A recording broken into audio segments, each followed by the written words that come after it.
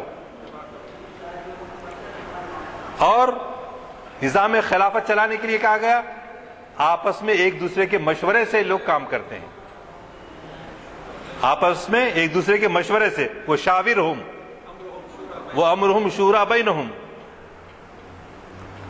اور یہ کہا گیا کہ سب کا انسانیت کا مقصد یہ ہے کہ تعاونوا علی البر والتقوی ولا تعاونوا علی الاثم والعدوان، نیکی اور بھلائی کے کاموں میں ایک دوسرے کا ساتھ دو اور برائی کے کاموں سے ایک دوسرے سے دور رہو، اور ولا تطیع منہم آثما او کفورا، ان میں سے کسی گنہگار اور ناشکرے کی اطاعت نہ کرو، کسی گنہگار اور ناشکرے کی اطاعت نہ کرو۔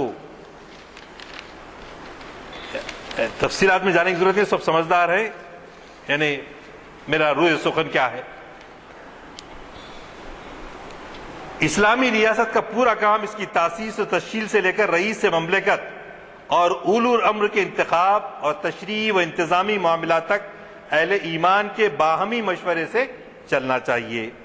وَأَمْرُهُمْ شُورَى بَيْنَهُمْ، اور مسلمانوں کا کام باہمی مشورے سے چلتا ہے۔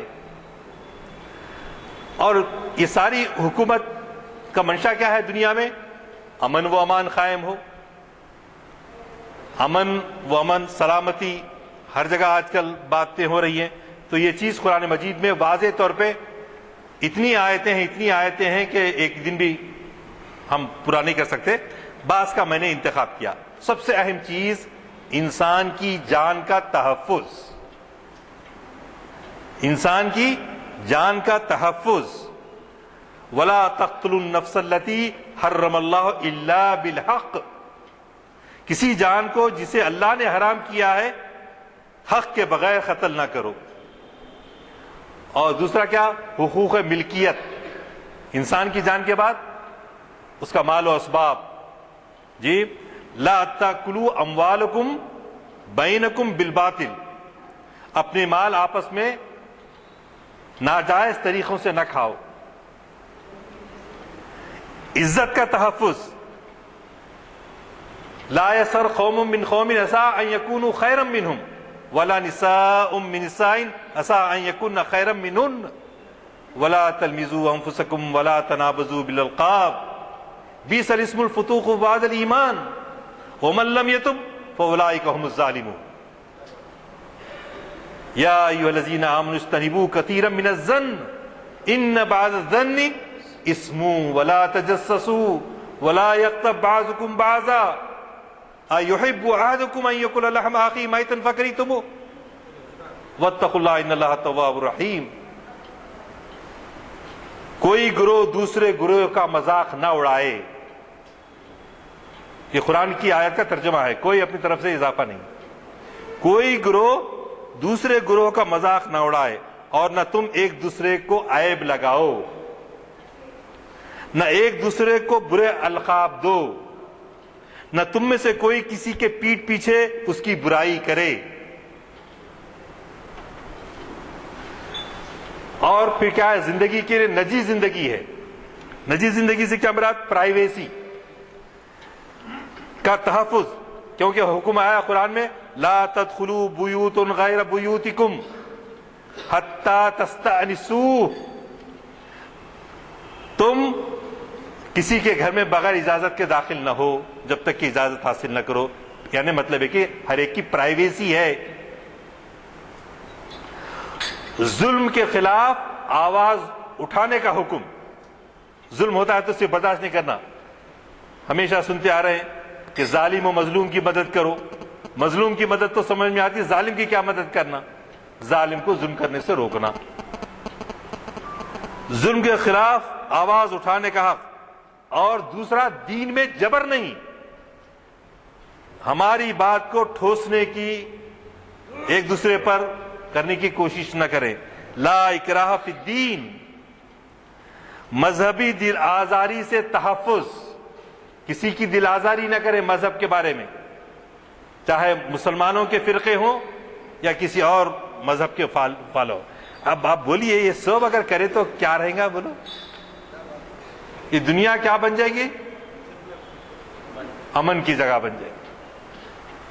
سب قرآن میں ہے، مگر قرآن والے بھی اس کو بھول بیٹھ گئے. قرآن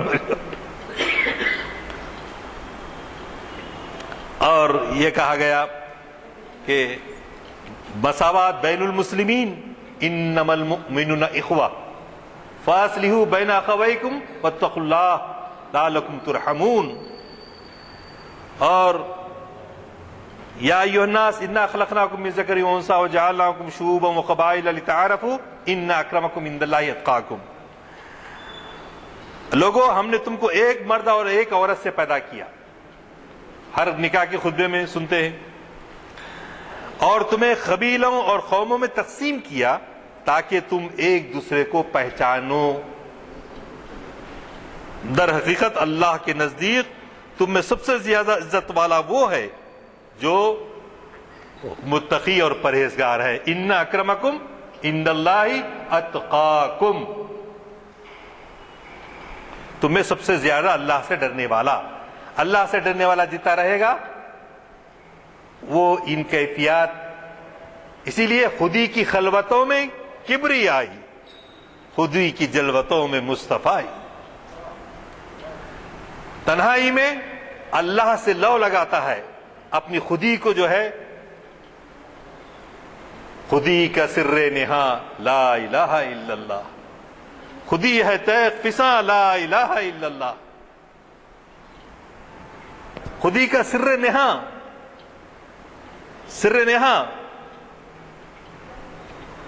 غار ہرا کی خلوتیں، پھر طائف کی جلوتیں بھی ہیں. صرف ہرا کی خلوتیں نہیں، طائف کی جلوتیں بھی. یہ مصطفی ہے، یہ مصطفی ہے. اور رسول اللہ صلی اللہ علیہ وسلم نے کیا فرمایا؟ ان اللہ لا ينظر الى صورکم واموالکم ولكن ينظر الى قلوبکم واعمالکم. مسلم و ابن ماجہ. اللہ تمہاری صورتوں کو اور تمہارے مالوں کو نہیں دیکھتا. اللہ تمہاری صورتوں کو اور تمہارے مالوں، کتنا مال ہے ان کا، وہ نہیں دیکھتا، بلکہ تمہارے دل اور تمہارے اعمال کو دیکھتا ہے. التقوی ہا ہونا، ایک دوسرے انداز سے بات بتائی گئی. التقوی ہا ہونا، رسول اللہ صلی اللہ علیہ وسلم نے فرمایا کہ تقوی کہاں ہے؟ قلب میں ہے، دل میں ہے. خودی کا سر نہاں کہاں ہے؟ قلب میں ہے. سر نہاں.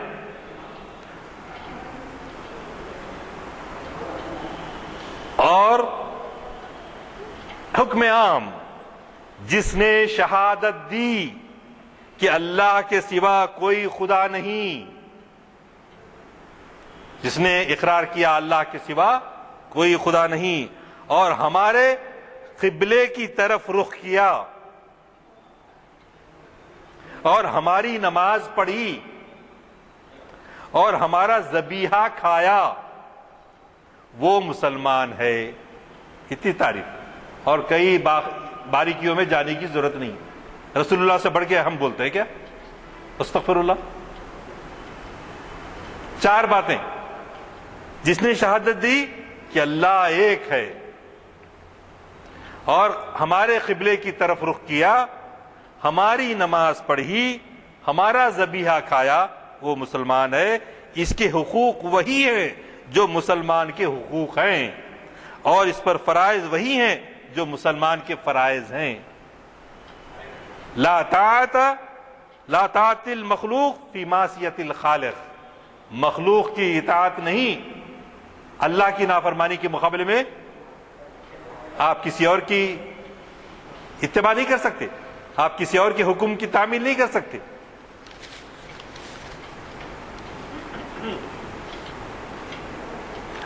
اور ایک آیت سورہ قصص کی، تلک الدار الآخرۃ نجعلها للذین لا یریدون علوا فی الارض ولا فسادا، یہ بھی بڑا ایسا مرض لگ گیا ہے ہمارے پاس، فرقوں میں، سیاست میں، معاشرت میں، لیڈرشپ میں، ہر شخص میں بڑا۔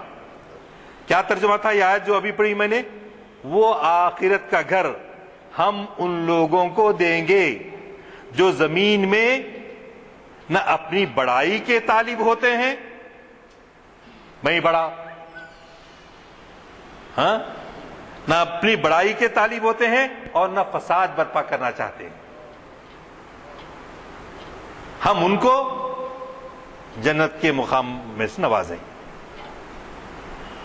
ہم بہت ساری آیتوں کو فراموش کیے ہوئے ہیں، ایک تو مفہوم سمجھتے نہیں ہیں، اور دوسرا ہمارے سامنے بار بار جو آیتیں پیش بھی ہوتی ہیں تو عبادات کی حد تک ہی ہوتی ہیں، سورہ ہمارا عمل کیا ہونا چاہیے اس کے بارے میں نہیں ہوتا۔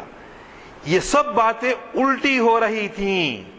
حضرت حسین رضی اللہ تعالیٰ عنہ نے جب دیکھا کہ باپ جو ہے بیٹے کو اپنا جانشین بنانے جا رہا ہے،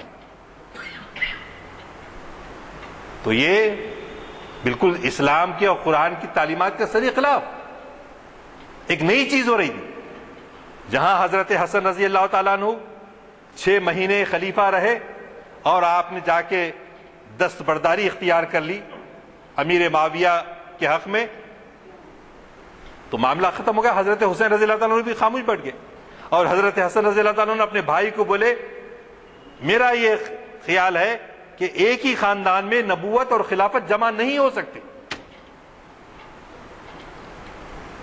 میں اس نتیجے پر پہنچا ہوں کہ نبوت اور خلافت ایک ہی خاندان میں بنی ہاشم میں نہیں جمع ہو سکتے۔ اس کے بعد حضرت حسین خاموشی تھے، لیکن 50 ہجری میں جب امیر معاویہ نے مغیرہ ابن شعبہ کے مشورے پر اپنے بیٹے کو جانشین بنانے کا جو فیصلہ کیا، تو اس وقت بھی بہت سارے، آج کل بھی ہمارے پاس بھی نہیں مصلحت ہے، حکمت ہے، فلاں ہے، یہ ہے وہ ہے، کے بجائے انہوں نے کہا روکے ان کو، بہت سارے لوگ، تفصیل میں جانے کا موقع نہیں ہے، بہت سارے لوگ روکے ان کو، مت جائیے کوفہ لا یوفی، کوفی لا یوفی، کہ وہ کوفے والے وفادار نہیں ہوتے، ان کے خطوں پر آپ بھروسہ مت کیجیے۔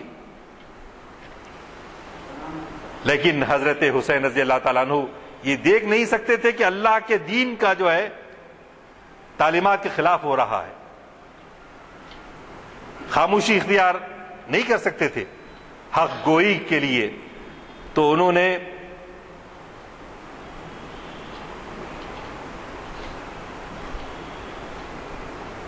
اس مقام پر میں ایک واقعہ بھی پیش کرنا چاہوں گا کہ حضرت یوسف علیہ الصلوۃ والسلام نے اس اپنے زمانے کے بادشاہ سے کیا حکومت طلب کی، جبکہ اسلام میں خود سے طلب کرنے والا حکومت اس کو قتل کرنے کا حکم ہے۔ اگر کوئی چاہتا ہے کہ میں بڑا بنوں، میرے کو خلیفہ بنائے، مجھے بادشاہ بنائے، یا جو بھی بڑا بنائے، جو علواً کبیرہ، جو دنیا میں اپنا مرتبہ بلند کرنا چاہتا ہے، ایسے خواہش مند آدمی کو خلافت نہیں دی جا سکتی۔ بخدا ہم اپنی حکومت کا منصب کسی ایسے شخص کو نہیں دیتے جو اس کا طالب ہو۔ یہ کون فرما رہے ہیں؟ بخاری و مسلم۔ جو اس کا طالب ہو یا اس کا حریص ہو، اس کو حرص ہو کہ میرے کو بنانا، میرے کو لیڈر بنانا، اس مقام پر کسی کو یہ شبہ نہ ہو کہ اگر اسلام کا یہ اصول ہے کہ کوئی خواہش مند نہ ہو، ہاں، تو تو پھر حضرت یوسف علیہ السلام نے مصر کے بادشاہ سے حکومت کا منصب کیوں مانگا تھا؟ یہ سوال آئے گا. آپ بول رہے ہیں اتضاد ہو رہا ہے، کیوں ہو رہا ہے ایسا؟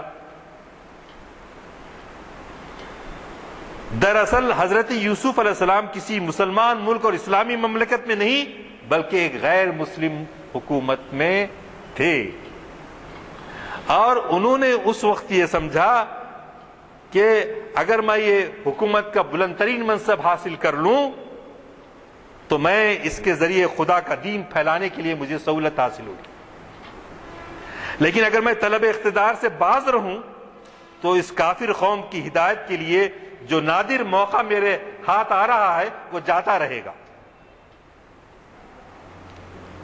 ورنہ اسلام کی عام تعلیمات میں ایسا ہرگز نہیں ہے جو حضرت یوسف علیہ السلام کے ساتھ ہوا.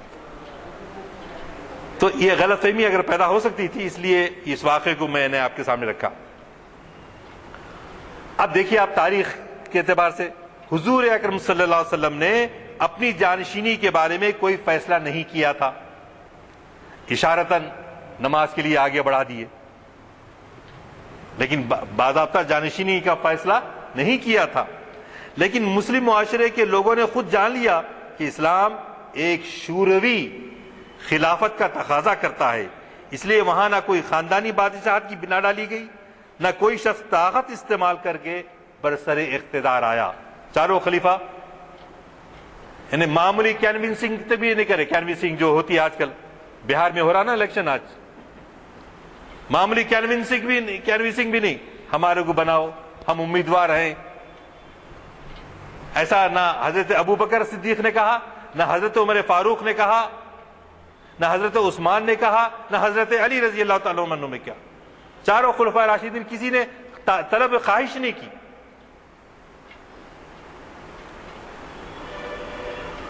خلافت حاصل کرنے کے لیے خود کوئی دوڑ دھوپ نہیں کی، بلکہ یکے بعد دیگرے چار اصحاب کو لوگ اپنی آزاد مرضی سے خلیفہ منتخب کرتے چلے گئے. اس خلافت کو امت نے امت راشدہ، خلافت راشدہ، خلافت مرشدہ، ہدایت یافتہ خلافت کہا ہے. حضرت ابو بکر کو آپ دیکھ رہے ہیں کہ حضور اکرم صلی اللہ علیہ وسلم دنیا سے پردہ فرما گئے سقیفہ بنی ساعدہ میں، جہاں آج کل بس اسٹینڈ بنا ہوا ہے. مسجد نبوی سے گنبد خضرا سے تقریباً صرف 1 کلومیٹر کے فاصلے پہ، 1 نے 1.5 کلومیٹر ہوں گا. وہاں پر لوگ جمع ہو گئے. کون؟ انصار جمع ہو گئے. انصار جمع ہو کر کیا کرنے لگے؟ خلافت کا، ہم کو خلافت ملنا چاہیے. سعد بن عبادہ جو انصار کے منصار مدینہ کے لیڈر تھے، ان کی خواہش. جب حضرت عمر فاروق نے دیکھا کہ یہاں پر کافی گڑبڑ ہو رہی ہے تو انہوں نے فوری حضرت ابو بکر صدیق رضی اللہ تعالیٰ عنہ کے ہاتھ پر بیعت کی کہ اب حالات کا تقاضا یہی ہے کہ آپ کو خلیفہ بنایا جائے. وہ تمام ان کی خدمات، جی رفیق راہ طریق حضرت صدیق جو ہجرت کے لیے نکلے تھے، وہ خدمات، نماز کے لیے آگے بڑھانے کی بات، اور ایثار و قربانی میں ہمیشہ آگے رہنے والے، تو یہ سبھی صحابہ کی تھی. لیکن اس میں آپ اور خاص مقام رکھتے تھے، لہذا آپ کو بنایا. انہوں نے اپنے انتقال کے قریب حضرت عمر فاروق کو نامزد کیا. حضرت عمر فاروق نے 6 لوگوں کی ایک کمیٹی بنائی. حضرت عبد الرحمن ابن عوف، حضرت طلحہ، حضرت زبیر ابن العوام، حضرت علی رضی اللہ تعالیٰ عنہ اور حضرت عثمان غنی رضی اللہ تعالیٰ عنہ، اور خود اپنے بیٹے کو بولے کہ اگر ایکول ہو گئے، 3-3 برابر ہو گئے، تو اس صورت میں تم اپنا ووٹ ڈالنا اور جدھر عبد الرحمن ابن عوف دیں گے ادھر ڈالنا. تو بہرحال یہ تفصیلات بہت سارے، بعض اختلافات کی وجہ سے بھی ہیں، بعض اختلافی بکس بھی ہیں. طبقات ابن سعد ہے، واقدی ہے، تبری ہے، ایسی بہت ساری تاریخی کتابیں ہیں جن کے ذریعے ہم تفصیل سے جو ہے دیکھ سکتے ہیں. تو حضرت ابو موسیٰ رضی اللہ تعالیٰ عنہ، ابو موسیٰ شرعی، خلافت وہ ہے جسے قائم کرنے میں مشورہ کیا گیا ہو، اور بادشاہی وہ ہے جس پر تلوار کے زور سے غلبہ حاصل کیا گیا ہو۔ بادشاہ لوگوں پر ظلم کرتا ہے، اور حضرت ابوبکر صدیق کیا کرتے ہیں؟ بادشاہ ہوتے جاتی اپنے بال بچوں کا پیٹ پالنے کے لیے تھان کندھے پہ ڈالے کے نکلتے ہیں۔ حضرت ابوبکر کو پوچھتے ہیں کہ بھئی کدھر جا رہے ہو؟ تو انہوں نے کہا میں بیوی بچوں کا پیٹ کس سے پالوں؟ اپنی تجارت کے لیے جا رہا ہوں۔ تو حضرت عمر فاروق نے کہا چلو ابو عبیدہ ابن جراح کے پاس۔ تو اس زمانے کے لحاظ سے ایک ایوریج جو خرچ ہو سکتا تھا خاندان کا، وہ دیا 4000 درہم سال کے۔ 2 سال 3 مہینے کے بعد ان کا انتقال ہو رہا، تو انہوں نے کیا کیا؟ وصیت کی کہ 8000 درہم میرے ترکے میں ہے، وہ لے جا کے واپس کر دو۔ اللہ، یہ دیانتداری، یہ معاملات۔ اسی طرح حضرت عمر فاروق کے بارے میں آپ جانتے ہیں کہ انہوں نے ایک دفعہ کہا 4000 درہم سے زیادہ مہر نہیں باندھنا۔ تو ایک خاتون کھڑی ہو گئی، اجی حضرت آپ کون ہوتے روکنے والے، جب ہم کو قرآن اجازت دے رہا ہے کہ جتنا چاہے مہر باندھ۔ حضرت عمر فاروق اپنی رولنگ واپس لے لیتے۔ حضرت عمر فاروق 2 چادر اونچے پورے تھے، 2 چادر پہنے ہوئے۔ حضرت سلمان فارسی نے پوچھا اے خلیفۃ المومنین یہ 2 چادریں کیسی ہیں؟ بیت المال سے سب کو ایک ایک ملی، آپ کو 2 کیسے؟ عبداللہ جواب دو، بیٹے کھڑے ہو کے بولے ابا جان کو میں اپنی جو ہے چادر بھی حصے میں دی۔ تو یہ سادگی، یہ دنیا سے بے نیازی، یہ خودی کی خلوتوں کا اثر، یہ سب جو ہے کس کو ملا؟ جو ابتدائی زمانے میں حضور اکرم صلی اللہ علیہ وسلم کے ساتھ زانو ادب طے کرتے رہے۔ لیکن مکہ کے فتح ہونے کے بعد جو لوگ اسلام میں داخل ہوئے ان میں سے اکثر کو موقع نہیں ملا تربیت کا۔ ان کو کیا کہتے ہیں؟ طلقاء، تو لام قاف الف، طلقاء، لیٹ اسلام قبول کیے۔ امیر معاویہ لیٹ، ابو سفیان لیٹ، بالکل آخری زمانے میں جب پوری فتح ہونے لگ گیا تو لوگ مسلمان ہو۔ اور ایسے لوگ بھی ہوئے بنی امیہ میں سے جن کو رسول اکرم صلی اللہ علیہ وسلم نے کہا تھا اگر کعبے کے پردے کے پیچھے بھی چھپ جائیں تو ان کو قتل کرو۔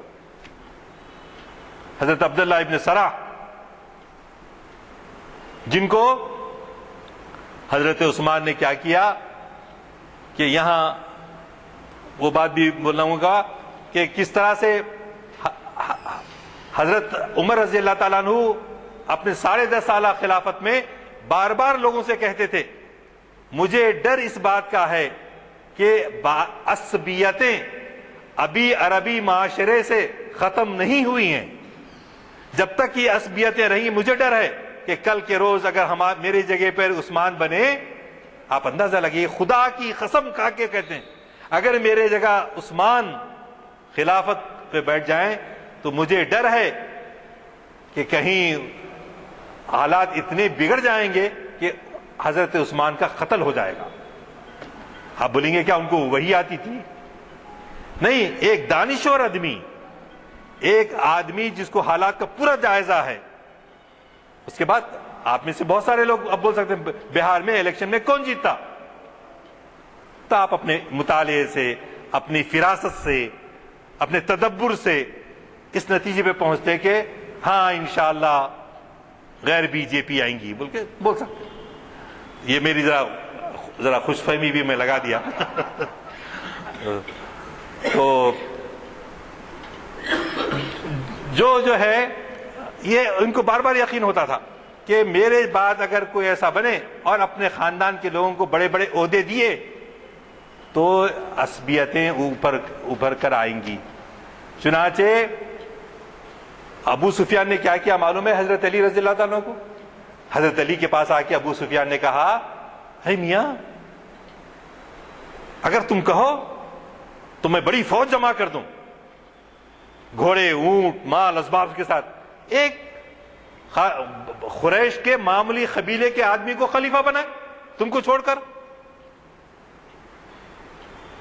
تو حضرت علی کرم اللہ وجہہ نے جواب دیا، اے ابو سفیان، آپ کی کوئی ضرورت نہیں ہے لوگوں کو جمع کرنے کی، ہم اپنے مسلمان بھائی ہیں آپس میں، اور مسئلے ہم اپنے مسائل کو مشورے سے حل کرتے ہیں، تمہیں کوئی جو ہے انہوں چاہتے کیا تھے ابو سفیان لڑا دو، وہیں پر اقتدار کے لیے حضرت علی کو جو ہے حضرت ابوبکر صدیق کے خلاف بھڑکا دو۔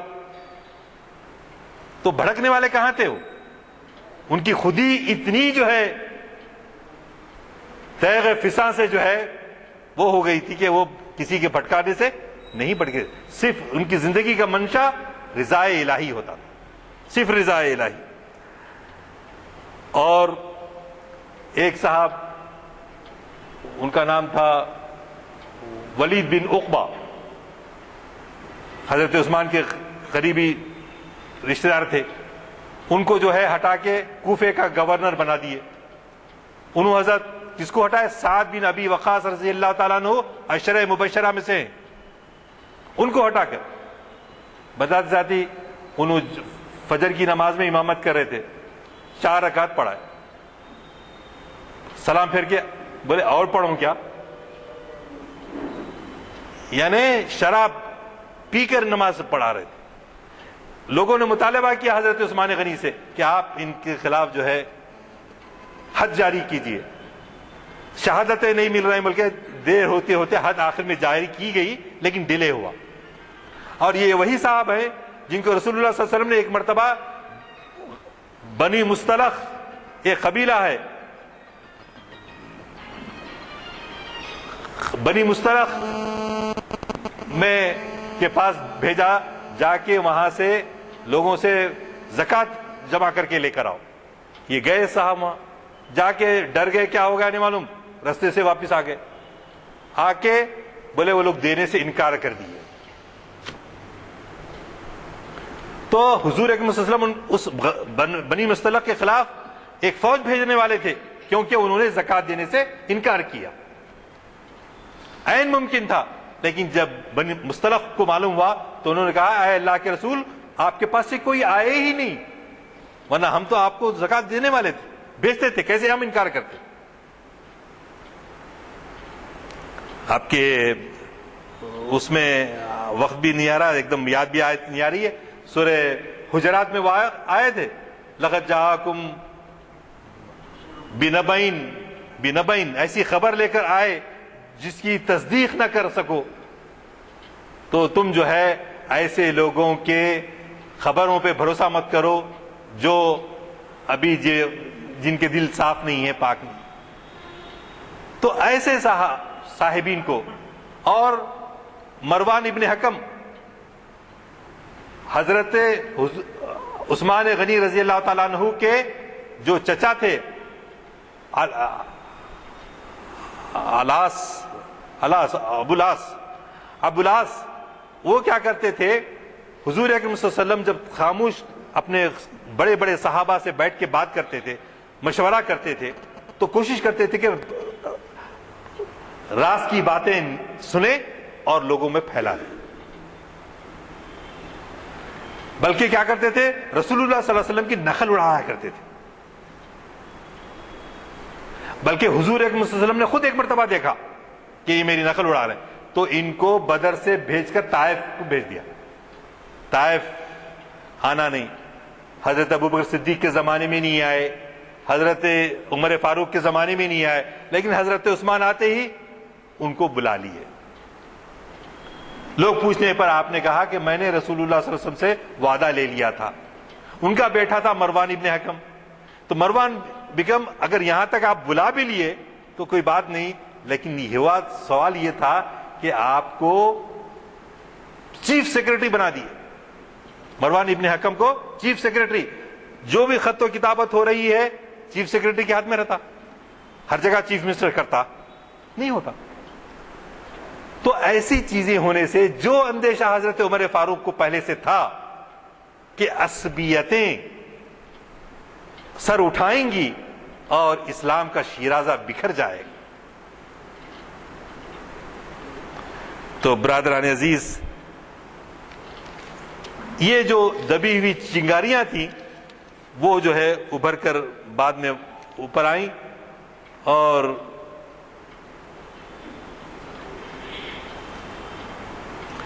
یہ عبداللہ ابن سراح جو تھے، جن کو کعبے کے پردے میں بھی چھپ گئے تو قتل کرو کا حکم دیا گیا تھا، وہ صاحب کو جو ہے جو افریقہ جو فتح ہوا تو افریقہ کا اس زمانے کے 5 لاکھ درہم کا جو مال غنیمت آیا تھا وہ ان کو فری دے دیے، اور ایک مرتبہ 5 لاکھ لے کے دیے. تو اس طرح سے بہت ساری چیزوں کے اندر مسلمانوں میں جو چیزیں اچھی طرح چل رہی تھیں، لیکن جیسا رسول اکرم صلی اللہ علیہ وسلم نے کہا تھا کہ 30 سالہ خلافت رہے گی، بعد میں بادشاہت آ جائے گی. تو چنانچہ ایسی ہوا کہ 29 سال 6 مہینے حضرت علی رضی اللہ تعالیٰ عنہ کی شہادت تک ہوئی، اس کے بعد 6 مہینے حضرت حسن رضی اللہ تعالیٰ عنہ کی حکومت رہی، خلافت رہی.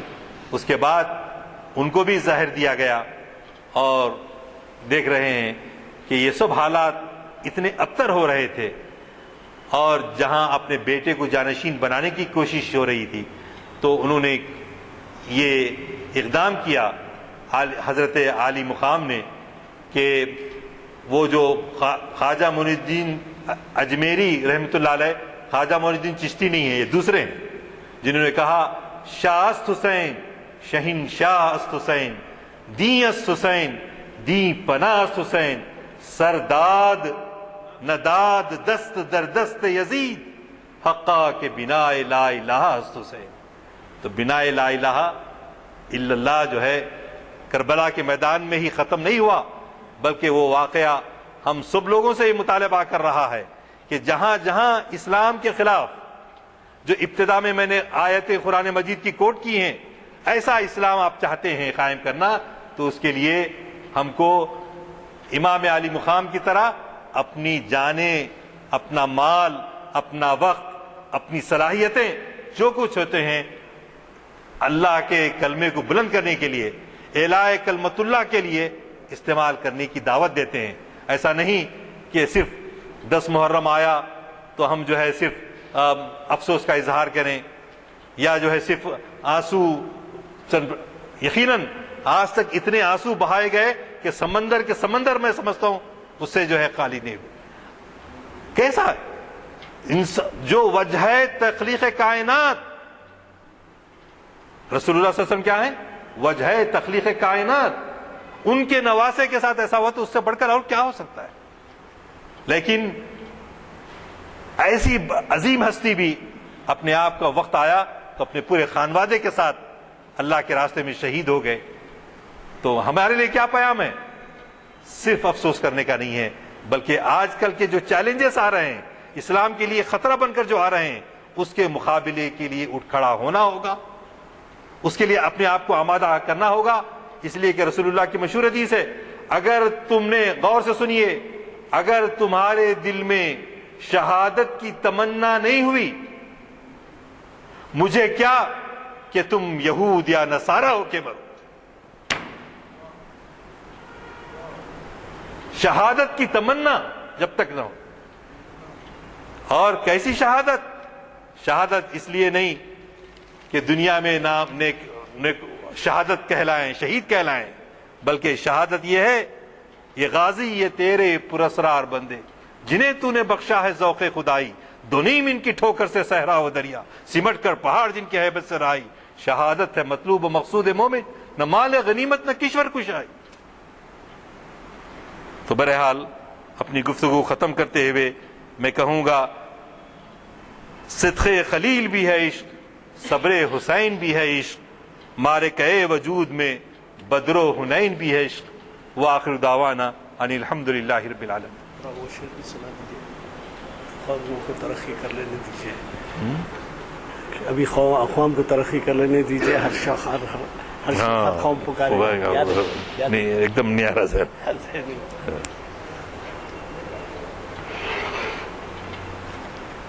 آج کے اس پرمخ خطاب کے بعد